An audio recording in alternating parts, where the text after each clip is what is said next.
turn this into something positive and maybe it'll spread. He's the most positive person on his job. Now you're cured. I feel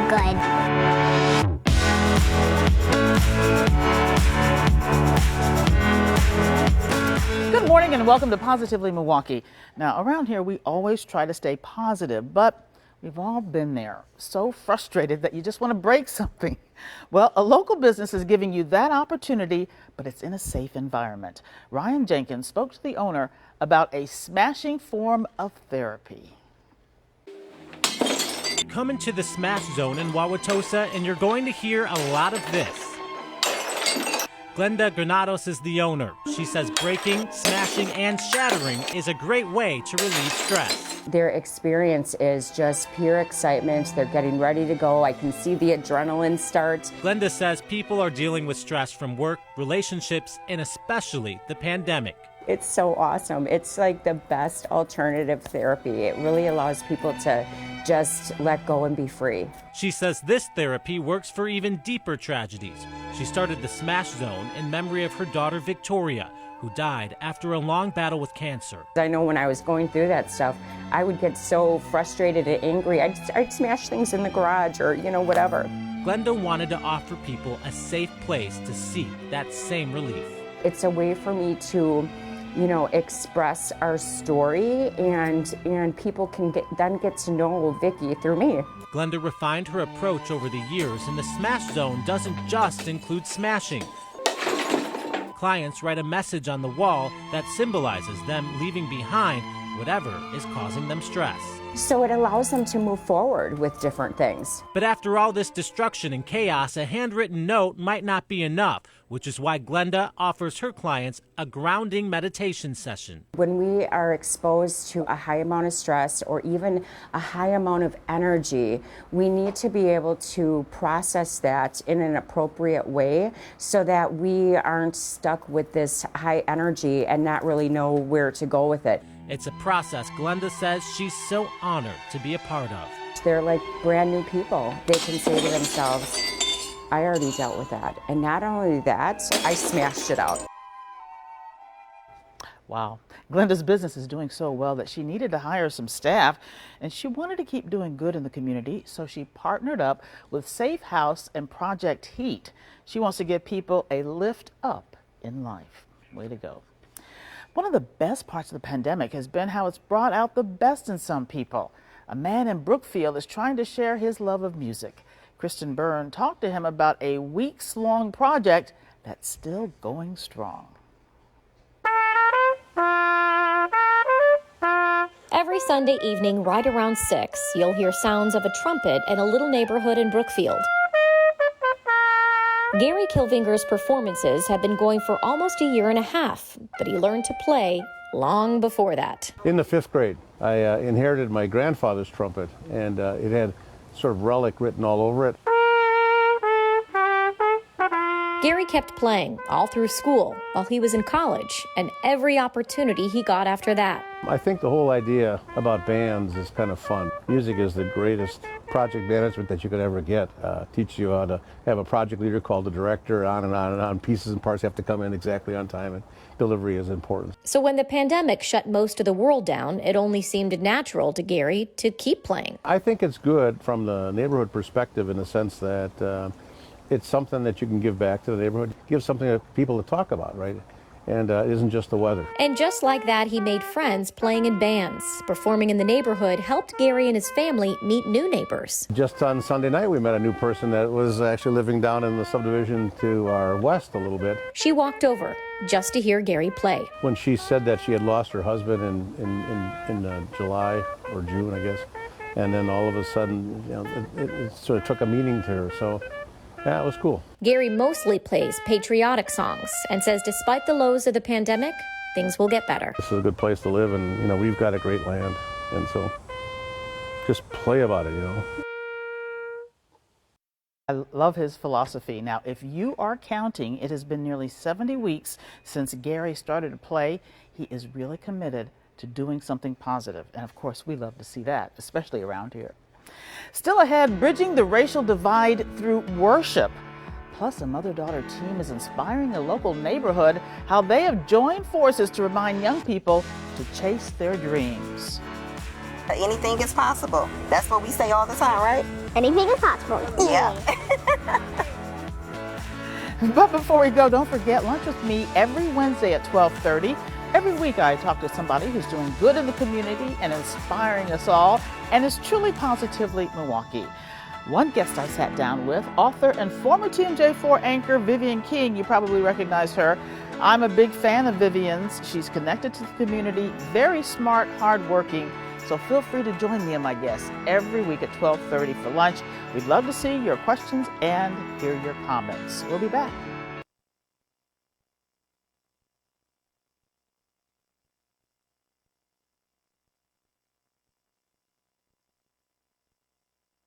Welcome back to Positively Milwaukee. For many kids, it's a rite of passage into their first business venture, starting a lemonade stand.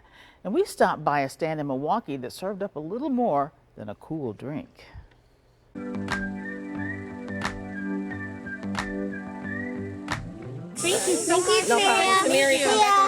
On a sun-kissed day, 7-year-old Tamiria Legister is brought to tears outside her lemonade stand.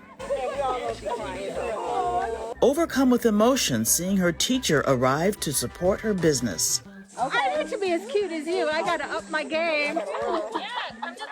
Love you. I can't wait till Monday to see you, okay? This moment, perhaps sweeter than Tamiria's lemonade, which she makes with her mom the old-fashioned way. We actually squeeze lemons and everything. We get down. Tamiria first told her mom, Tequila Legister, she wanted a lemonade stand when she was 4. Life got busy, the pandemic hit. Tamiria's dream was delayed. She was like, hey, Mom, you remember you said I can get a lemonade stand? And I was like, dang, I sure did, you know? But Mom helped her get her wish. It feels good, and I make money and see my loved ones. And now they satisfy devoted customers with their custom-made citrus drinks. And what makes your lemonade special? My mom helps me, and it's made with love. Oh. Now, you're only 7 years old? What's the best thing about making people happy with your lemonade? I like to make people happy and quench their thirst. And there's a choice of flavors. Raspberry, classic, and strawberry. She don't like it too sweet. She don't like it too sour. And I go off her taste buds because it's her product. Mom admits her daughter inspires her. Nothing is too big for her. She's kind, she's smart, and she's very motivating. So what has Tamiria learned from operating her own business? Counting money, how to greet people, how to talk to people. Her social skills, people skills, she was really shy. This has basically opened her up to socializing with people and then saving. We go to the bank once a week, and she wants to see her deposits so she can understand how that go, because I can say growing up, I didn't know too much about financial literacy and things of that nature. And Tequila Legister says sharing is an important goal. I go with the S's. So we save, spend, and we share. We have to give back. People sold into you, they poured into you, so we have to give back too. So her thing is she always want to give back around the holidays. It's teaching her to give back and just know that there's people out there that's less fortunate than her. Tamiria and her mom even wrote this book together.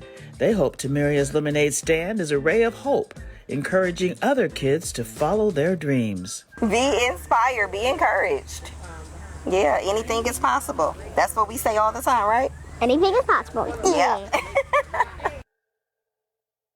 Aren't they adorable? Now, don't forget, you can find the book Dreaming of Tamiria's Lemonade on Amazon. If you'd like more information on where you can find it, we do have a link to Tamiria's Facebook page on our website.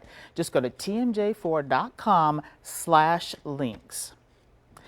Two pastors with different backgrounds trying to create a new place to worship. Tony Atkins shows us how they're forming a congregation to reflect Milwaukee. On the corner of Teutonia and Thurston on Milwaukee's north side sits this church, a building many pass on a daily basis. But thanks to diverse leadership in Kurt Owens and Ronaldo Ganov, this church, You Flourish, looks to assemble a congregation filled with diverse faces reflective of Milwaukee's diverse population. We think that diversity, we think that ethnic diversity is divinely created, and we want to see them come together. Two pastors are coming together from two different communities, so we are establishing a multi-ethnic church. According to the Pew Research Center, 8 out of 10 churchgoers go to worship services at a place with a heavy majority of people, at least 80%, are the same race. So it's just kind of an amazing thing in the city of Milwaukee that many will consider to be one of the most segregated in the country. Over Labor Day weekend, Youth Flourish hosted members of the community for food and fun, and to invite them to consider its first service later this month. The beginning of a relationship this church hopes to establish with this area and anyone in Milwaukee looking to flourish in their faith. We love this community, and we just wanted them to welcome, we wanted to welcome them into our lives and hope to be welcomed into their lives. Great idea. Youth Flourish's first in-person morning service took place last week, and the church is also going to offer Sunday evening services Sundays on Zoom. So stay tuned. A Milwaukee family lost their home after a fire, but they still have each other. And they say it's all thanks to a mystery hero who ran through the flames to their rescue. Jessica Maduker talked to the family. Scary Sunday afternoon when a house fire broke out at 11th and Capitol. Kwashiba Knight, a resident of the home, was away. Her kids and grandkids were inside when flames broke out. Kwashiba was on the phone with her daughter at the time. She was like, "Mom, I smell like something burning." By the time her family was trying to escape, she says it was too late and they realized they were trapped until out of nowhere, seeing the kids trying to get out with the dogs. So, like any hero, he like forced his interest in, got the kids out and the dogs, gave me a hug, and ran off down the street. But who exactly was he? I haven't seen him since. Wherever he at, he's somebody's hero. And if Kwashiba could say anything to the man who rescued her family and pets, I just want to tell him thank you. I mean, because he put his life, he put his life in danger for me and my kids. He don't even know me. And as she picks up the pieces, she's holding her family a little tighter. It's going to take a little putting back together and figuring out, and, you know, of course, life got to go back on track for us, but we still here. Wow, well said. And there are so many amazing people who really don't want recognition for the wonderful things that they do. Now, I hope the Knight family's rescuer is listening, because he really does deserve thank you. He's really their guardian angel, and we thank you, and hopefully we'll find out who you are. Well, coming up after the break, meet a woman trying to put Milwaukee on the map for fashion. But first, we're going to meet our Positively Milwaukee Pet of the Week. Hi, I'm Johanna with the Humane Animal Welfare Society of Waukesha County, or HAWS, and this is my dear friend Spooky. He's a 10-month-old male cat who's available for adoption through us. And today we just want to take a little time to talk about how sometimes animals who have black fur take a little bit longer to get adopted. So today we're using Spooky to represent our animals that have dark fur. We have lovely adoptables of all shapes and sizes, all colors and shades. Oftentimes we have animals that start here as kittens and puppies, and through no fault of their own end up staying until they're adult or close to adult animals like Spooky. So here at HAWS, we recommend you base your adoption on the personality of the animal. Animals' breeds or colors don't really give you a good definition of who they will be or what they are or how they'll fit into your family. So we encourage you to check out all of the available animals we have at hawspets.org, and don't overlook animals like Spooky and other animals that we have who have been waiting for adoption, because all of the animals that are available here are Positively Milwaukee.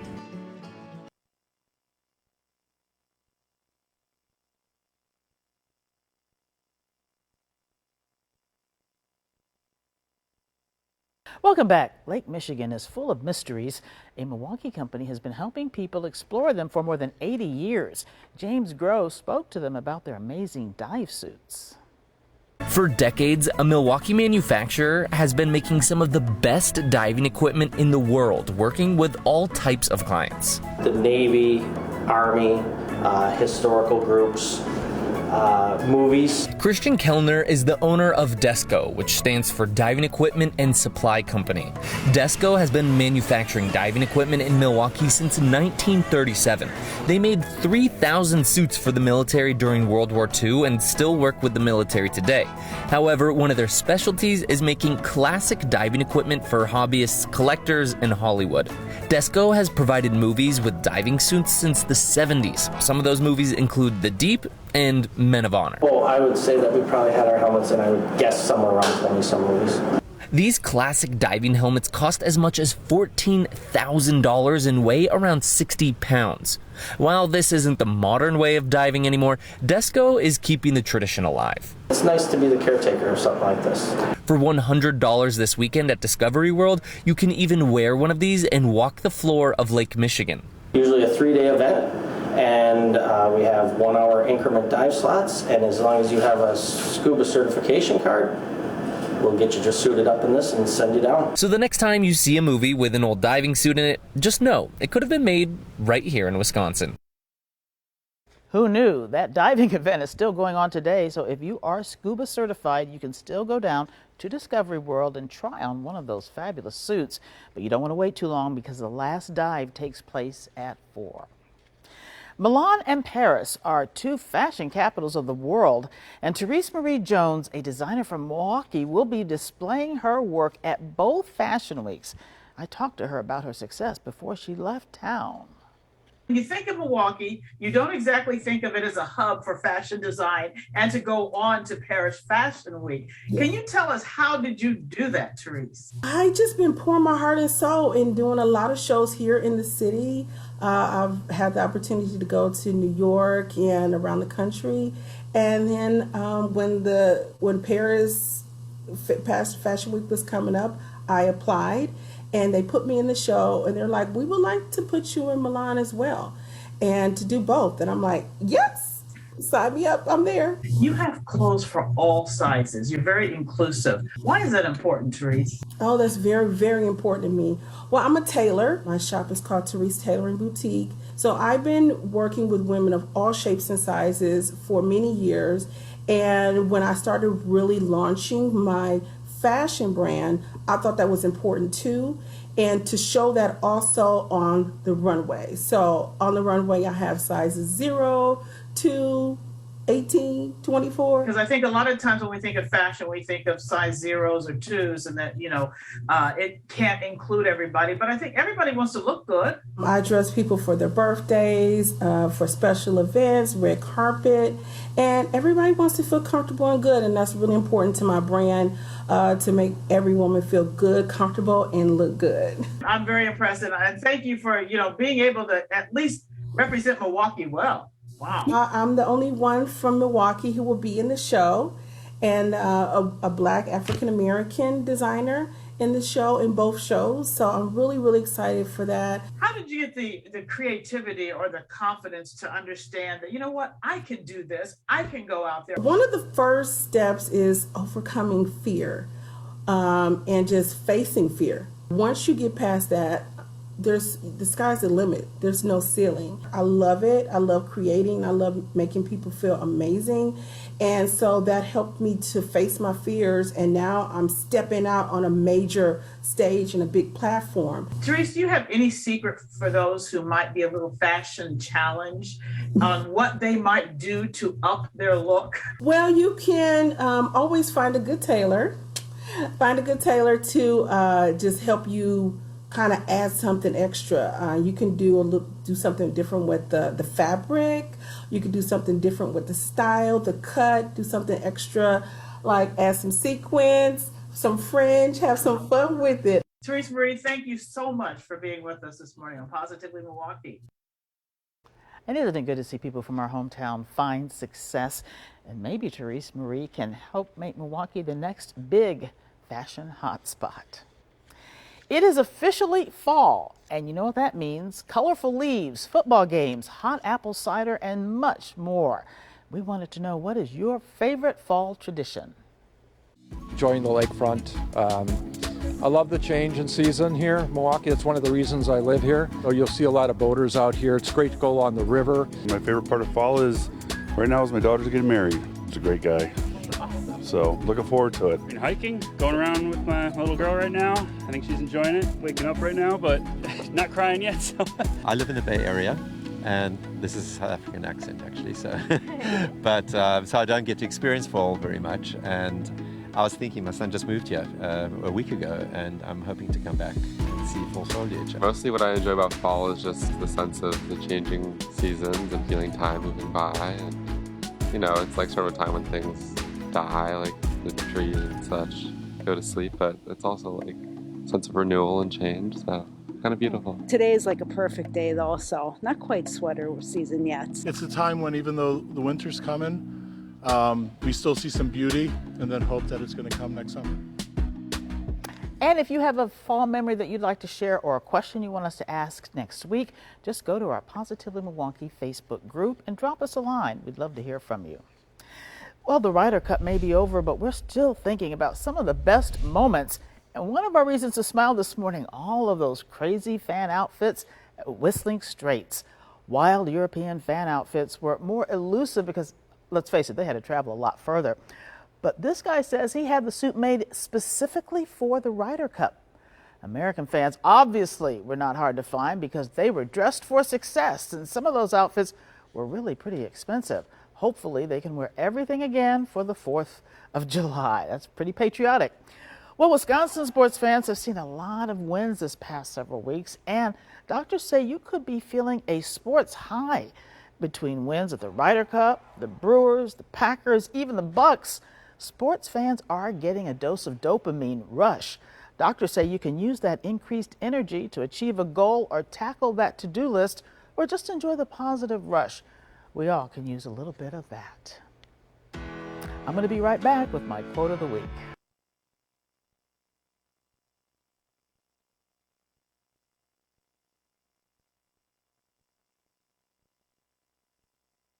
The true measure of a man is how he treats someone who can do him absolutely no good. That quote from Samuel Johnson. Johnson lived in the 18th century of England, and he became famous for writing a dictionary of the English language, and that actually served as a standard for 150 years. But Johnson's life was not always so successful. He had to leave the University of Oxford because of family debt, and in historians' belief, he suffered from Tourette's syndromes. But those same historians also describe him as a kind and generous man, even housing poor friends, though he had little money. We all should be like Samuel Johnson. Thank you for joining us this week on Positively Milwaukee, and always stay positive.